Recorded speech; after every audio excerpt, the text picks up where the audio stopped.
안녕하세요. 법률사무소 늘찬의 최정인 변호사 김병훈 변호사입니다.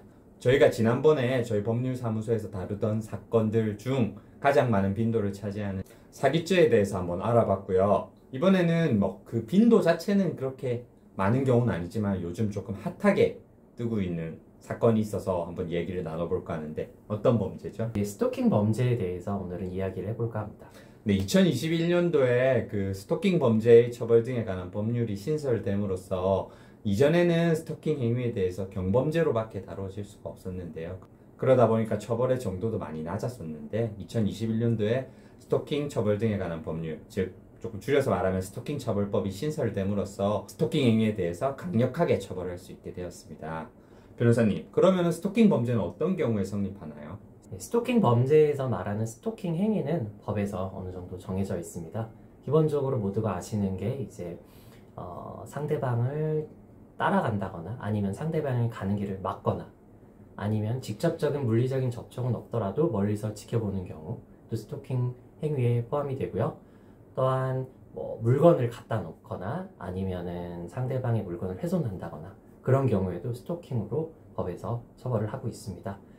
그 외에도 개인정보를 온라인상에 올리는 경우에도 스토킹으로 처벌을 하고 있습니다. 아니 변호사님, 그러면은 제가 변호사님 집에 물건을 갖다 주기 위해서 찾아가거나 하는 것도 다 스토킹 범죄가 되는 건가요? 근데 이 스토킹 행위를 항상 한 것만으로 바로 스토킹 범죄로 처벌되는 것은 아니고요. 이러한 행위를 어떻게 했냐가 더 중요합니다. 즉 스토킹 행위를 상대방의 의사에 반해서 원하지 않는데도 불구하고 그리고 정당한 이유 없이 지속적 반복적으로 하는 경우에 성립합니다. 아니 변호사님, 제가 변호사님한테 그러면은 저희 소송 서류라던가 뭔가 물건을 드릴 게 있어서 계속적으로 변호사님 자리에 찾아가거나 아니면 변호사님 집에 방문하는 경우에는 그럼 지속적으로 반복적으로 한 거니까 이게 다 스토킹 범죄가 되는 건가요? 여기서 중요한 요건이 하나 더 있는데요. 그런 상대방의 스토킹 행위에 의해서 이 상대방이 공포심이나 아니면은 두려움을 느껴야 합니다.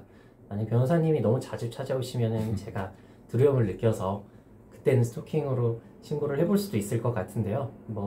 이건 좀 극단적인 경우였고 실제로 그런 감정적으로 두려움이나 공포심을 줬을 때만 스토킹 처벌법으로 처벌할 수 있습니다.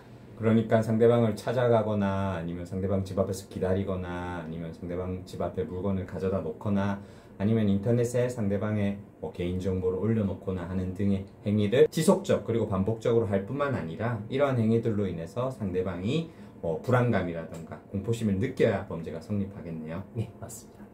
변호사님, 저희가 흔히 스토킹 행위라고 하면은 헤어진 연인 간에 또는 이성 간에 상대방을 찾아가거나 쫓아가는 경우에 성립하는 거라고 생각이 드는데요. 맞을까요? 그런 경우에도 스토킹이 성립하는 전형적인 경우라고 볼 수 있고요. 또 그 외에도 이제 또 많이 문제가 되는 게 층간소음에 있어서 워낙 윗집에서 쿵쿵 뛰면은 이제 아랫집에서 화가 나서 따지러 가는 경우들이 있는데 그 경우에도 그 행위가 지속적이고 반복적으로 되고 올라가서 단순히 정중하게 이렇게 그 층간소음에 대해서 항의를 하는 게 아니라 표현상 욕을 한다거나 아니면 문을 발로 찬다거나 이런 행위로 인해서 상대방이 겁을 먹을 경우에는 스토킹 범죄로 처벌받을 수 있습니다. 그럼 이성관계에서 뿐만 아니라 윗집 아랫집 사이에서도 또는 채권자 채무자 사이에서도 지속적 반복적으로 접근을 해서 상대방에게 두려움이라던가 불안감을 주는 경우에 범죄가 성립하겠네요. 예, 그렇습니다. 변호사님, 그럼 상대방을 스토킹 처벌법 위반으로 고소를 했어요. 그런데 제가 알기로는 수사받고 재판까지 이어지려면은 최소한 6개월, 길면은 1년 이상도 소요된다라고 들었는데 그럼 그 기간 동안에 상대방이 저를 자꾸 찾아오거나 저를 괴롭히면 어떻게 하나요? 스토킹 범죄 같은 경우에는 잠정 조치라고 해서 그 가해자와 피해자를 조금 분리시키는 그런 제도가 있습니다. 피해자는 경찰이나 검찰에다가 자신이 스토킹을 당하고 있다라고 얘기를 하면서 이에 대한 적절한 조치를 취해달라고 하면은 수사기관에서는 가해자한테 서면으로 스토킹을 하지 말라는 경고를 보낼 수도 있고요. 아니면 100m 이내로 접근을 하지 못하도록 한다거나 아니면 문자나 카톡 등의 전기통신을 통해서 상대방에게 연락을 하는 것을 못하게 금지시킬 수 있습니다. 그럼 내가 스토킹 행위를 당하고 있다라고 생각이 들면은 빠르게 고소를 해서 또 경찰에다가 잠정 조치를 신청을 하는 게 그 피해를 가장 최소화하는 방법이겠네요.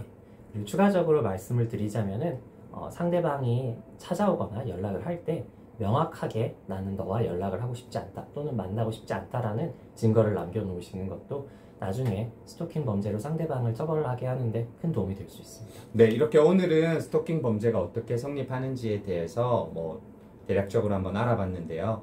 다음 영상에서는 저희가 스토킹 피해를 입으신 분을 대신해서 스토킹 처벌법 위반으로 고소해서 성공했던 사례와 그리고 스토킹 가해자로 몰린 분들 중에 저희가 변호를 맡아드려서 처벌을 받지 않게 됐다거나 아니면 그 처벌 수위를 현저하게 낮춰드린 그러한 성공 사례에 대해서도 다음 영상을 통해서 소개해드릴 테니까 저희 들찬튜브를 많이 좋아요, 구독, 알림 설정 부탁드립니다. 감사합니다. 감사합니다.